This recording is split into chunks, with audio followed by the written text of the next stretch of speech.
لا موجود کا کیا مطلب ہے؟ جب ہم اللہ کی موجودگی کی بات کرتے ہیں تو اکثر ذہن میں ایک ظاہری تصور آتا ہے۔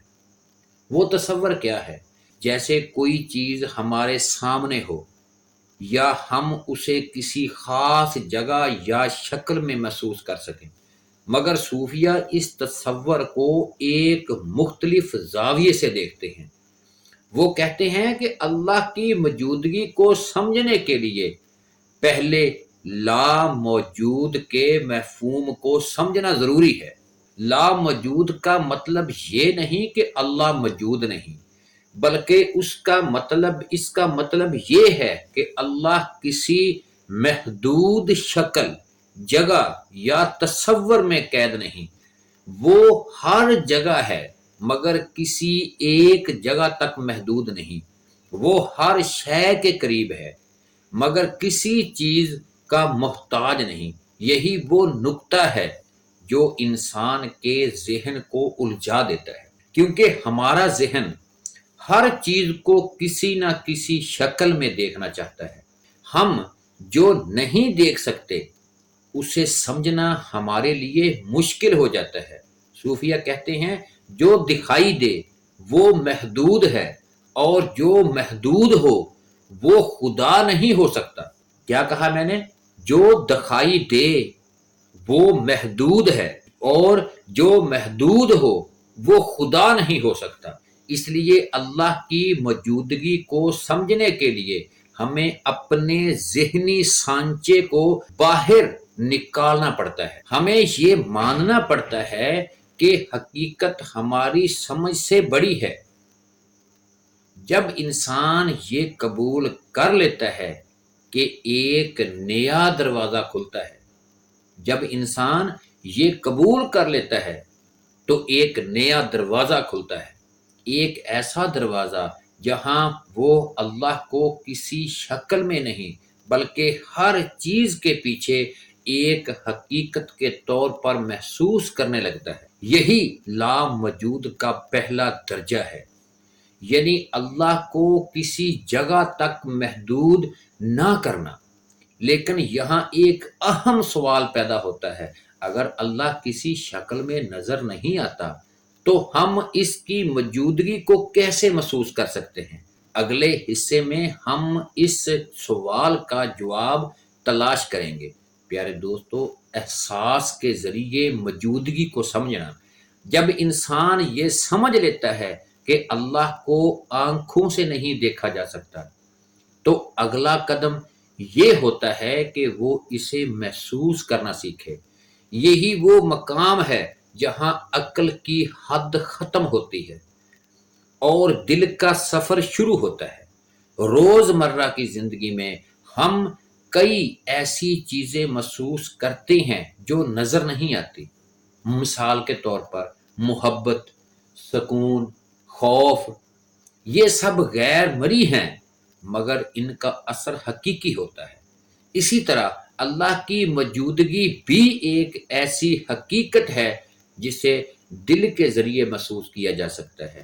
جب انسان اپنے اندر خاموشی پیدا کرتا ہے تو وہ ایک لطیف کیفیت کو محسوس کرنے لگتا ہے، ایک ایسا سکون جو عام نہیں ہوتا۔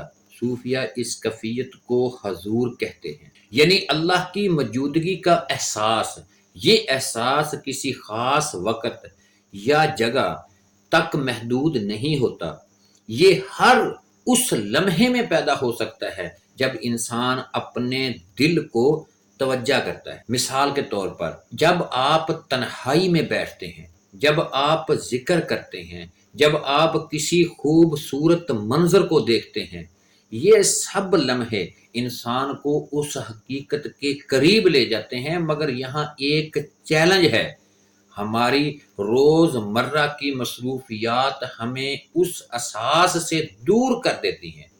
تو سوال یہ ہے، کیا ہم اپنی مصروف زندگی میں بھی اس اللہ کی موجودگی کو برقرار رکھ سکتے ہیں؟ اگلے حصے میں ہم اسی راز کو سمجھیں گے۔ روز مرہ کی زندگی میں حضور کی مشق۔ اکثر لوگ یہ سمجھتے ہیں کہ اللہ کی موجودگی کو محسوس کرنے کے لیے خاص وقت یا خاص جگہ کی ضرورت ہوتی ہے، مگر حقیقت یہ ہے کہ یہ احساس روزمرہ کی زندگی میں بھی پیدا کیا جا سکتا ہے۔ اصل چیز ہے توجہ، غور، فکر، وین۔ جب آپ کوئی بھی کام کریں تو اسے شعور کے ساتھ کریں۔ کھانا کھاتے وقت شکر محسوس کریں، چلتے وقت اللہ کو یاد کریں، بات کرتے وقت نیت کو صاف رکھیں۔ یہ چھوٹی چھوٹی چیزیں آہستہ آہستہ ایک بڑی تبدیلی پیدا کرتی ہیں۔ صوفیہ اسے ذکر دائمی کہتے ہیں، یعنی ہر وقت اللہ کی یاد میں رہنا۔ یہ کوئی مشکل عمل نہیں ہے، مگر اس کے لیے مسلسل مشق کی ضرورت ہے۔ شروع میں یہ مشکل لگتا ہے، مگر وقت کے ساتھ یہ ایک انسان کی عادت بن جاتی ہے، اور جب یہ عادت بن جائے تو انسان ہر لمحے میں ایک خاص سکون محسوس کرتا ہے۔ لیکن یہاں ایک سوال ہے، اگر یہ احساس قائم ہو جائے تو کیا انسان کی زندگی بدل جاتی ہے؟ اگلے حصے میں ہم اس تبدیلی کو دیکھیں گے، اندرونی تبدیلی کا آغاز۔ جب انسان اللہ کی موجودگی کو محسوس کرنا شروع کر دے تو اس کے اندر ایک گہری تبدیلی آتی ہے۔ اس کا غصہ کم ہو جاتا ہے، اس کی بے چینی ختم ہو جاتی ہے، اس کا دل نرم ہو جاتا ہے۔ یہ سب اس کے لیے ہوتا ہے کیونکہ اب وہ خود کو اکیلا محسوس نہیں کرتا۔ یہی احساس اسے مضبوط بناتا ہے۔ صوفیہ کہتے ہیں، جس نے اللہ کو پا لیا اس نے کسی اور چیز کی کمی نہیں رہتی۔ یہی وہ مقام ہے جہاں انسان کی ترجیحات بدل جاتی ہے، مگر یہاں ایک خطرہ بھی ہے۔ کیا یہ احساس مستقل رہتا ہے یا وقت کے ساتھ ختم ہو جاتا ہے؟ اگلے حصے میں ہم اس کا جواب دیں گے۔ غفلت اور واپسی کا چکر۔ یہ ایک حقیقت ہے کہ انسان ہمیشہ ایک جیسی حالت میں نہیں رہتا۔ کبھی وہ اللہ کے قریب محسوس کرتا ہے اور کبھی دور۔ یہی غفلت کا چکر ہے، مگر یہ کوئی ناکامی نہیں بلکہ ایک فطری عمل ہے۔ اہم بات یہ ہے کہ انسان ہر بار واپس آئے، ہر بار ذکر کرے، ہر بار نیت کو تازہ کرے۔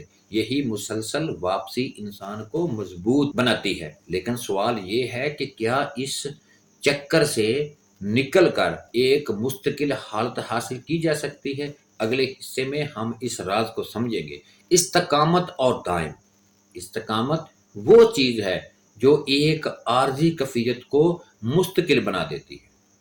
جب انسان مسلسل ذکر اور شکر اور توجہ کو اپنی زندگی کا حصہ بنا لیتا ہے، وہ ایک نئی حالت میں داخل ہو جاتا ہے۔ یہاں اللہ کی موجودگی ایک لمحاتی احساس نہیں رہتی بلکہ ایک مستقل شعور بن جاتی ہے۔ مگر یہاں ایک سوال باقی ہے، کیا یہ مقام ہر انسان کے لیے ممکن ہے؟ اگلے حصے میں ہم اس کا جواب دیں گے۔ کیا یہ راستہ سب کے لیے ہے؟ پیارے دوستو، یہ راستہ ہر انسان کے لیے کھلا ہے، مگر ہر کوئی اس پر نہیں چلتا۔